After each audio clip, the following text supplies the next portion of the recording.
হযরত মুসা আলাইহিস সালাম বলেন, ফিরআউন রে, জেলের ভয় আমি করি না, আমাকে জেলের ভয় দেখায়া লাভ নাই।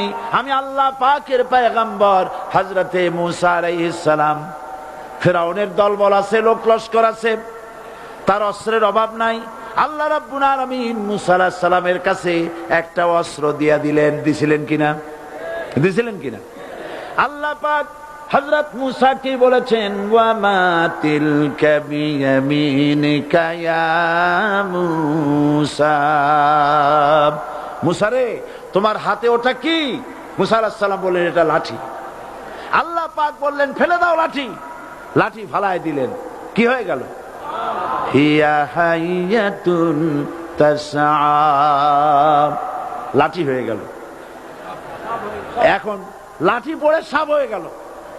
সাপ দেখে নবী